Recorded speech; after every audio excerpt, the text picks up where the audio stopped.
Our reading this morning is a poem by Gwendolyn Brooks. Brooks was a prolific poet from Chicago whose career spanned decades. She was the first Black author to win a Pulitzer Prize and the first Black woman to hold the position of poetry consultant at the Library of Congress. This morning, I read to you part of her poem, The Lovers of the Poor. It's a long and somewhat dense piece, so we'll link the text in its entirety in the chat. But for now, I'll invite you to listen to the selections I am offering you. The Lovers of the Poor. Arrive. The ladies from the Ladies' Betterment League arrive in the afternoon, the late light slanting in diluted gold bars across the boulevard, brag of proud, seamed faces with mercy and murder, hinting here, there, interrupting all deep and debonair. The pink paint on the innocence of fear walk in a gingerly manner up the hall, cutting with knives served by their softest care, served by their love so barbarously fair, whose mothers taught you'd better not be cruel, you had better not throw stones upon the wrens. Herein they kiss and coddle and assault anew and dearly in the innocence with which they baffle nature, who are full, sleek, tender-clad, fit, 50-ish, aglow, all sweetly abortive, hinting at fat fruit.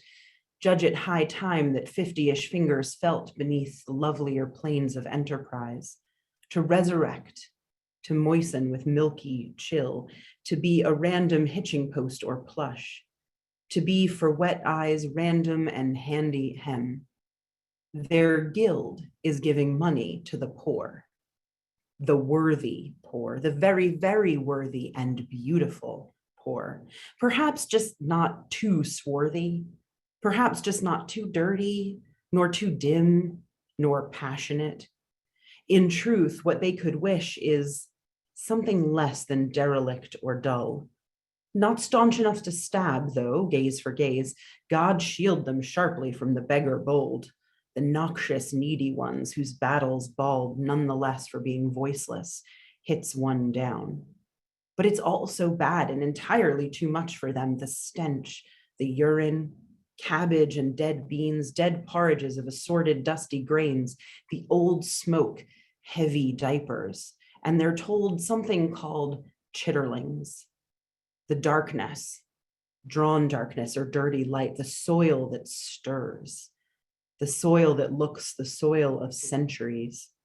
And for that matter, the general oldness, old wood, old marble, old tile, old, not home kind oldness, not Lake Forest, Glencoe.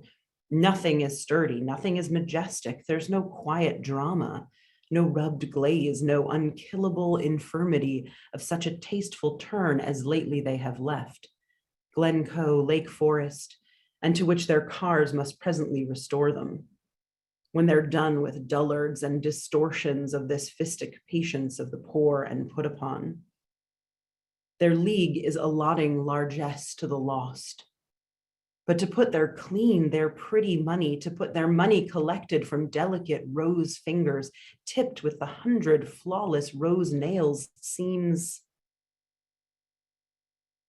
The ladies from the Ladies' Betterment League agree it will be better to achieve the outer air that rights and steadies, to hie to a house that does not holler, to ring bells else time, better presently to cater to no more possibilities, to get away.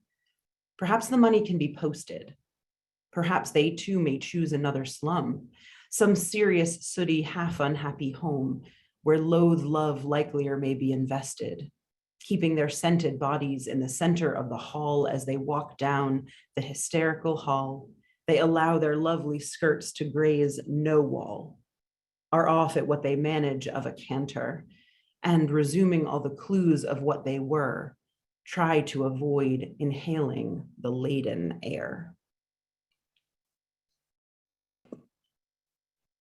In his work, God in Search of Man, the Jewish theologian Abraham Heschel writes this: ultimate insight is the outcome of moments when we are stirred beyond words, of instants of wonder, awe, praise, fear, trembling, and radical amazement, awareness of grandeur, of perceptions we can grasp but are unable to convey, of discoveries of the unknown, of moments in which we abandon the pretense of being acquainted with the world.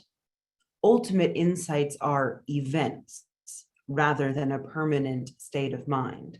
What is clear at one moment may be subsequently obscured. The immediate certainty we attain in moments of insight does not retain its intensity after the moments are gone. Moreover, such experiences or inspirations are rare events.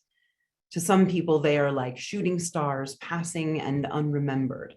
In others, they kindle a light that is never quenched. The remembrance of that experience and the loyalty to the response of that moment are the forces that sustain our faith. In this sense, faith is faithfulness, loyalty to an event, loyalty to our response. Inspiration, insight, deeper understanding, whether that has to do with God or the spirit or love or work or anything else, these are, Heschel tells us, events, not a permanent way of being in the world. And it's faith that helps us overcome the periods of doubt, fear, frustration between the moments of inspiration and insight. The sort of hand-in-hand notion with this that I learned long ago as part of the core of more progressive Jewish theologies is that doubt is actually vital, that without some element of doubt, faith is blind, thoughtless, lacks depth and reality. And I've come to believe that doubt is actually central to all things, not just faith in terms of religious faith. Doubt is central to justice work.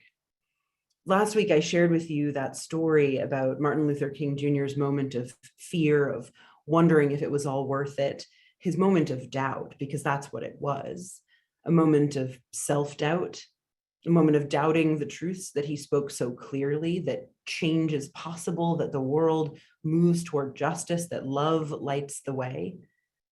Especially here, I think, in this country, in this moment, we're often taught that doubt is bad.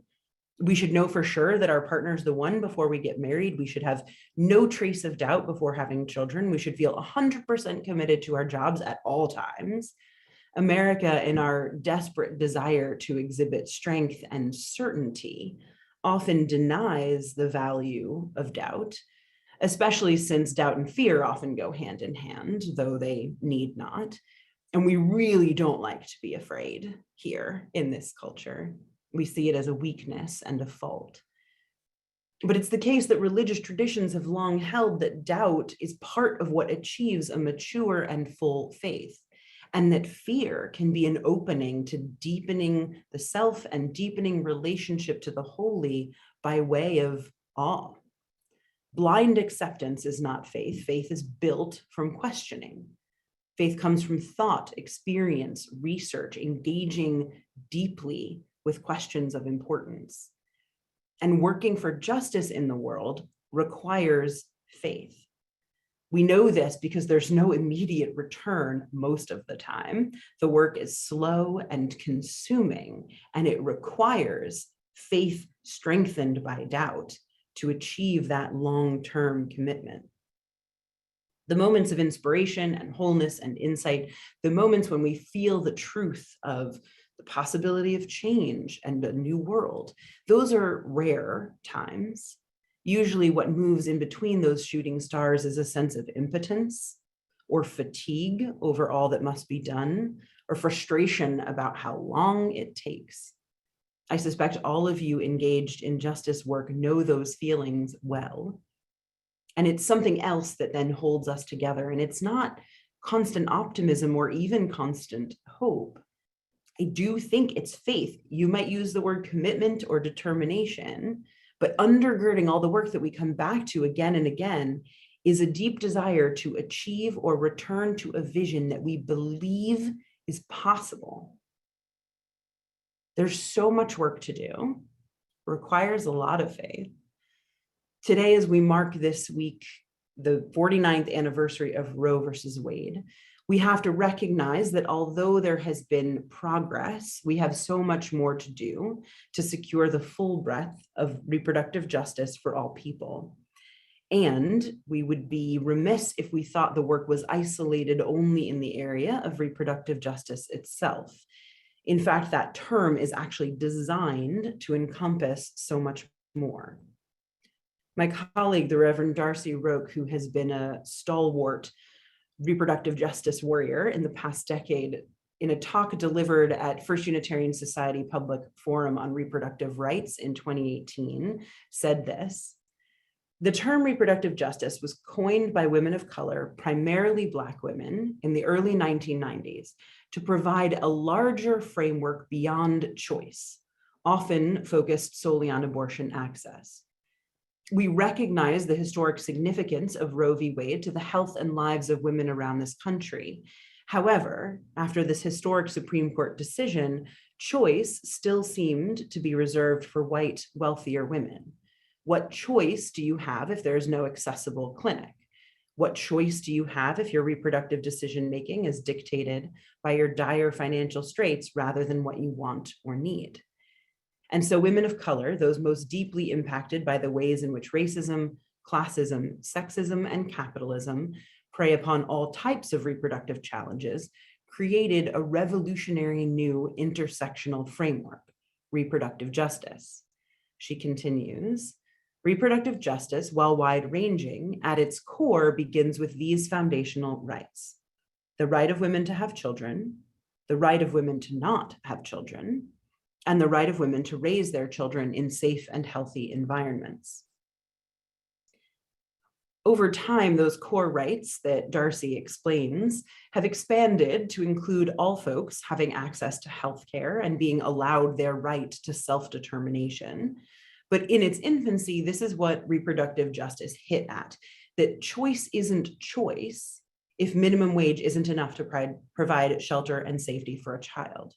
Choice isn't choice if social structures aren't put in place to support young families.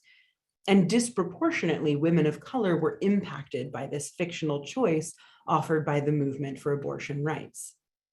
At stake now is a broader and deeper understanding of what it means for us all to have authority over our own bodies, a right to health, and freedom from judgment and oppression. Traditionally, the boogeyman of the movement for choice was the conservative, often religious folks who were not only against abortion for themselves, but determined to legislate others' bodies. And certainly these folks remain and are often vocal and violent in their action against advocates and clinics alike. These folks provide something of an easy and maybe even comfortable enemy, dare I say, because we can make them a them. They are making it all hard. They are working against us. They are holding back our collective movement forward. They are, for sure.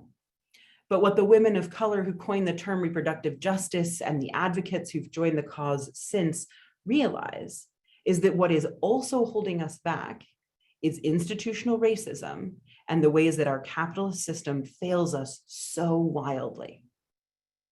In 2018, the New York Times read a feature titled "Why America's Black Mothers and Babies Are in a Life or Death Crisis." You may recall that we hosted a few years ago a social justice weekend at USR on the intersection of racial justice and reproductive justice that spoke to the gap in care and survival between Black mothers and mothers in other racial groups. This feature piece from the Times notes, and I'll only give you a handful of the takeaways, you should go find this article, but it notes that Black infants are twice as likely to die as white infants, and that in New Jersey, they are 3 times as likely to die, meaning that although we like to think that we are Northern and liberal and doing well, our statistics demonstrate that we are worse than the national average when it comes to the mortality rate of Black infants. That ratio, that 2-to-1 ratio, is worse than it was in 1850. A Black woman with an advanced degree is more likely to lose her baby than a white woman with an 8th grade education, meaning that even education, and presumably the economic benefits thereof don't even the playing field. Black women are 3 to 4 times more likely to die from pregnancy-related causes than their white counterparts. And finally, the impacts of systemic racism take a physical toll on people of color that negatively impacts their pregnancies and the health of the resulting babies. So there is research being done about how the mortality rate of infants, which is tied so closely, the mortality rate of Black infants is tied really closely to their being underweight at birth. Researchers are studying how that is a result of the way that systemic racism ages the body more quickly and the impact that has on pregnancies. Racism plays an enormous role in reproductive justice, specifically in pregnancy care and birthing. You may remember the story of Serena Williams and her near-death experience simply because doctors wouldn't believe her when she described her pain and knew her body. Even people of color with celebrity and access to care struggle to be believed and to be given quality treatment. Racial justice is integrally related to reproductive justice. And so too, economic justice is deeply intertwined with both. You may have seen this week that a professor at Wharton asked her students what they believed the typical annual income of Americans is. 25% of her class thought that the average income in America was over $100,000. One student said they thought the average was $800,000. The median annual income for folks in Wharton's neighborhood of West Philly, Philadelphia being one of the poorest cities in the country, the median annual income is about $35,000. The national median income for our country is about $36,000. I share this because I think often those of us who live with privilege lose sight of just how privileged we are and just how broken the system is. The website inequality.org, which provides data on the disparity in this country, reports a handful of things I'm going to share with you. The 3 wealthiest men in the country own more than the bottom 50% of Americans combined. The richest 5% of Americans own 2/3 of the nation's wealth. While rich folks have increased their wealth, the poorest among us have increased their debt and gone into what is called negative wealth. And this layers onto race. The median white family owns 41 times more wealth than the median Black family and 22 times more than the median Latino family. And Black families are twice as likely to have negative wealth than white families. When I think and link this back to the reproductive justice question, I think about when I had my kids with my excellent insurance, which covered a heck of a lot. And I still got that bill that showed me how much it would have cost if I didn't have insurance. And I can tell you it was well over $36,000, that median income. So imagine that's all you make and you have terrible insurance coverage, if any at all, and abortion is restricted every which way from Sunday in your state. And the nearest clinic is hundreds of miles away and you get no paid time off from your minimum wage job. And imagine that on top of all of that, you're a person of color and your doctor will deny your understanding of your own body. Or you're a non-binary or trans person and there isn't a doctor who will treat you within driving distance. People of color, LGBTQ folks, folks living in poverty face the impacts of racism and late-stage capitalism disproportionately. And those impacts invariably include the placing of limitations on reproductive justice, on autonomy, and on self-determination. We've known for longer than we'd like to admit that limitations on abortion in certain states means that only those who can afford to will cross borders and get the abortions they need. We've known for a long time that a system that doesn't provide universal childcare or routine support for families through parenting classes or meal programs or any number of other options available in other first world nations is a system that deprives people of choice. It isn't enough to make abortion safe, legal, and accessible. We also have to make it possible for people who want to birth and raise their babies to do so. And it's about so much more than abortion. We need to make sexual education commonplace. We need universal healthcare that covers birth expenses and abortion expenses, and also covers expenses for those seeking to align their bodies with their understanding of their gender.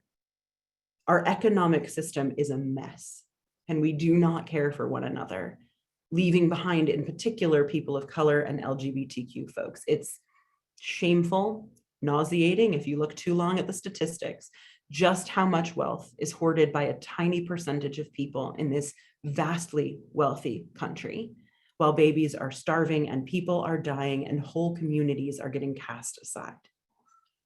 The system's broken, and it's depressing and it's frustrating, and it's hard to know what to do. It's also hard to feel the call to do if we are folks with privilege, largely unimpacted on what we deem a personal level. Gwendolyn Brooks' poem stuck with me this week, speaking as it does to the uncomfortable and awkward ways that privileged people do charity, how judgment can creep in. Well, she shouldn't have gotten pregnant. I made it from nothing, why can't they? I earned my money and shouldn't have to share it. I won't give unless I know I'm giving to the right places or people who will use it the way that I think it's right to use it. I'll give money, but I don't want to have to get involved. I've heard all these and more, as I'm sure you have. But our faith teaches us that even if these voices of judgment exist in our head, we have to put them aside.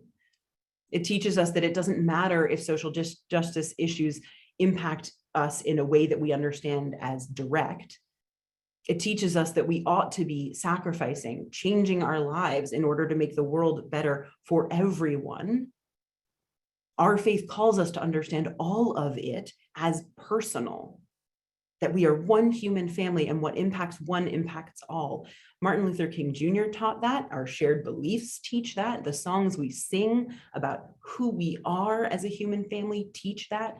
The readings we hear about who we don't want to be. All of that teaches us that we must participate in transforming the world toward the equality we only glimpse in shining moments of mutual care and freedom. Between those moments, there's the doubt and the fear. That's real, but we have to take the doubt and the fear and use it to fuel a deeper fire. In those long passages of frustration, we have to have faith. We have to remember the inspiring moments of seeing what's possible, and we have to recommit our loyalty to that event, that vision, that possible reality, even when it seems hard or when we feel it might be paltry.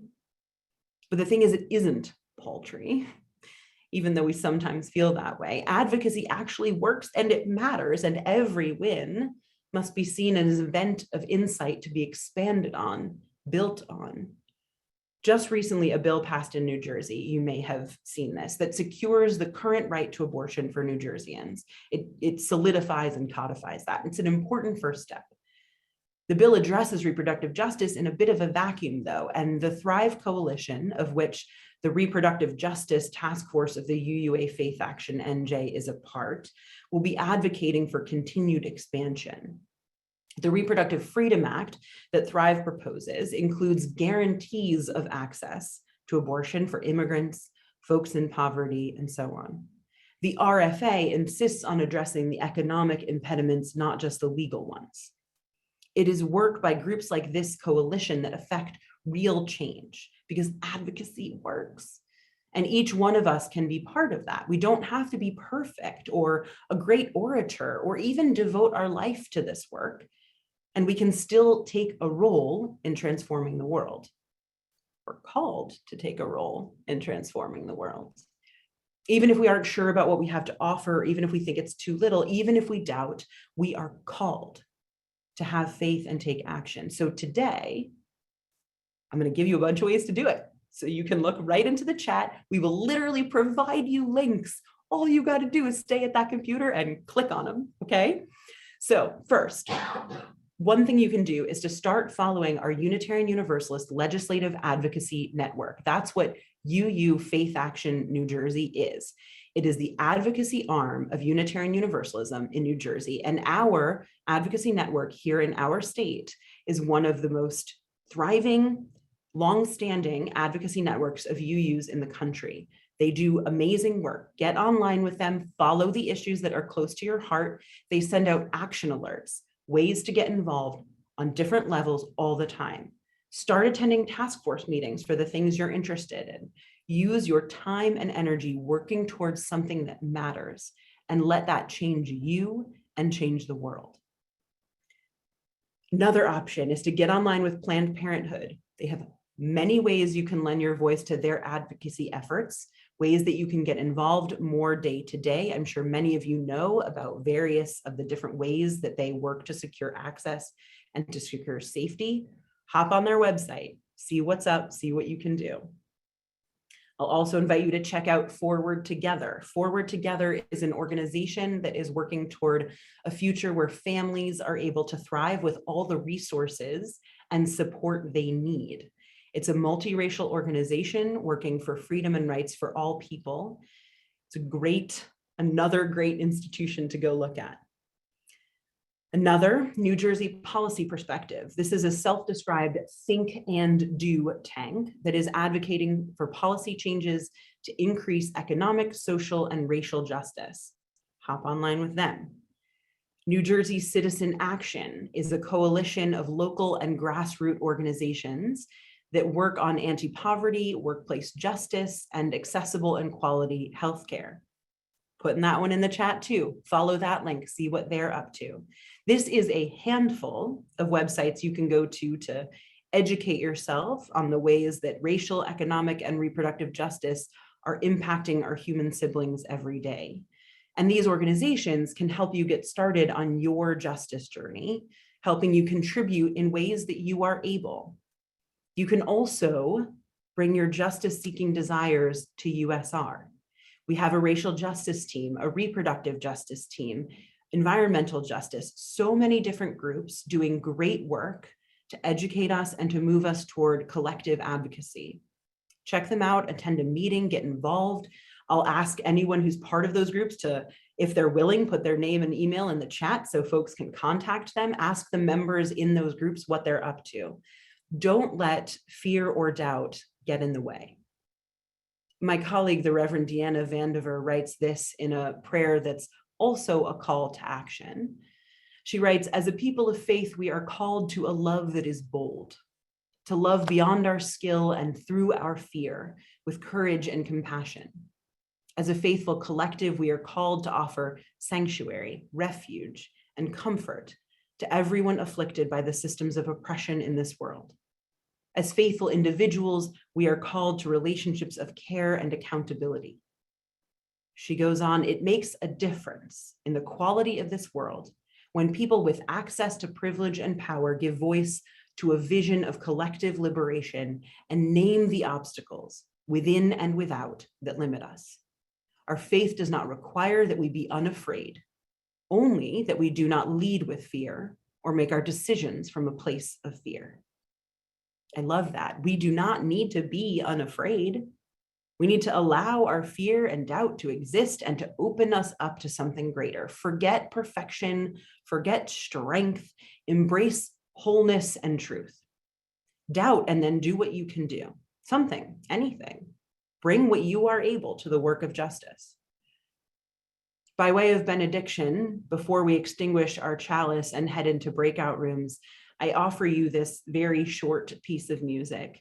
It's performed by the Thrive Choir, who you should definitely Google and listen to. And the lyrics are a riff on some lines by Leonard Cohen.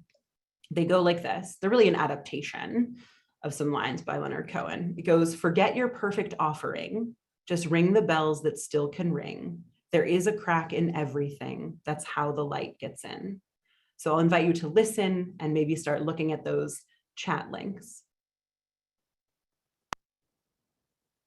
Forget your perfect offering. Forget your perfect offering. Just ring the bells that still can ring. Just ring the bells that still can ring. There is a crack in everything. There is a crack in everything. That's how the light gets in. That's how the light gets in. That's how the light gets in. That's how the light gets in. Forget your perfect offering. Forget your perfect offering. Just ring the bells that still can ring. Just ring the bells that still can ring. There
we all forget our Please perfect join us in the offerings words for extinguishing the chalice.